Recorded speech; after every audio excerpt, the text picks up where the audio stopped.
നമസ്കാരം. മലയാളം, തമിഴ്, ഹിന്ദി, കന്നഡ ഭാഷകളിൽ ഒരു കാലത്ത് ഏറ്റവും കൂടുതൽ തിളങ്ങി നിന്ന ഒരു നായിക നടിയായിരുന്നു അസിൻ. മലയാളത്തിലൂടെയായിരുന്നു അസിന്റെ അരങ്ങേറ്റം.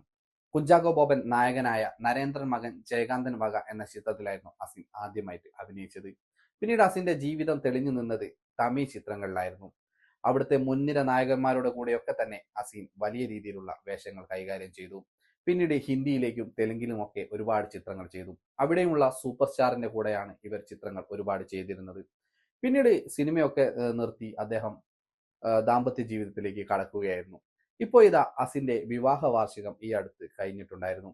അതുമായി ബന്ധപ്പെട്ട ചില കാര്യങ്ങൾ നമുക്കൊന്ന് പരിശോധിക്കാം. മലയാളത്തിൽ ആരംഭിച്ച് തമിഴും തെലുങ്കും കടന്ന് ബോളിവുഡിലെത്തിയ നടിയാണ് അസിൻ. അസിനും ഭർത്താവും മൈക്രോമാക്സ് സഹസ്ഥാപകനുമായ രാഹുൽ ശർമ്മയും തങ്ങളുടെ 10ാം വിവാഹ വാർഷികം ആഘോഷിക്കുകയാണ് ഇപ്പോൾ.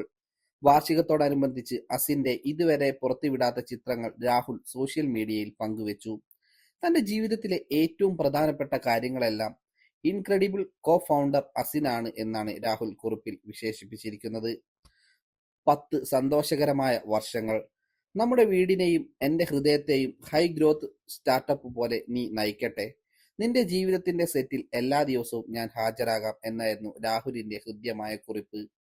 ഗജനി, റെഡ്ഡി, ഹൗസ്ഫുൾ 2 തുടങ്ങി ചിത്രങ്ങളിലൂടെ 14 വർഷത്തോളം തെന്നിന്ത്യൻ ബോളിവുഡ് സിനിമകളിൽ സജീവമായിരുന്നു അസിൻ. 2016 ജനുവരിയിൽ രാഹുൽ ശർമ്മയെ വിവാഹം കഴിച്ചതോടെയാണ് അഭിനയ രംഗത്തു നിന്ന് വിട്ടുനിൽക്കുന്നത്. ക്രിസ്ത്യൻ ഹിന്ദു ആചാരപ്രകാരമായിരുന്നു ഇരുവരുടെയും വിവാഹം. 2017 ഇവർക്ക് ആര്യൻ എന്ന മകൻ ജനിച്ചു.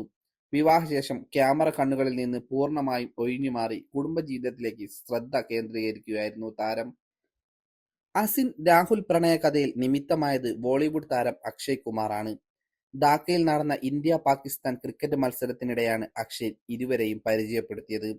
അസിൻ അഭിനയിച്ച ഹൗസ്ഫുൾ 2 എന്ന ചിത്രത്തിന്റെ പ്രമോഷനും അവിടെ വെച്ചായിരുന്നു നടന്നിരുന്നത്.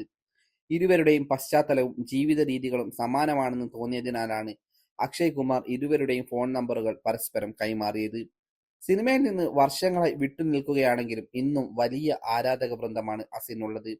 2001 സത്യൻ അന്തിക്കാട് സംവിധാനം ചെയ്ത നരേന്ദ്രൻ മകൻ ജയകാന്തൻ വക എന്ന ചിത്രത്തിലൂടെയാണ് അസിൻ സിനിമാ രംഗത്തെത്തിയത്. എം കുമരൻ സൺ ഓഫ് മഹാലക്ഷ്മിയിലൂടെ തമിഴ് സിനിമയിലും അസിൻ ചുവടുവെച്ചു. കമൽ ഹാസൻ, വിജയ്, അജിത്, സൂര്യ, പ്രഭാസ്, രവി തേജ, നാഗാർജുന, പവൻ കല്യാൺ, അമീർ ഖാൻ, അക്ഷയ് കുമാർ തുടങ്ങി തമിഴിലെയും തെലുങ്കിലെയും ഹിന്ദിയിലെയും സൂപ്പർ താരങ്ങൾക്കൊപ്പം അസിൻ വേഷമിട്ടിട്ടുണ്ട്.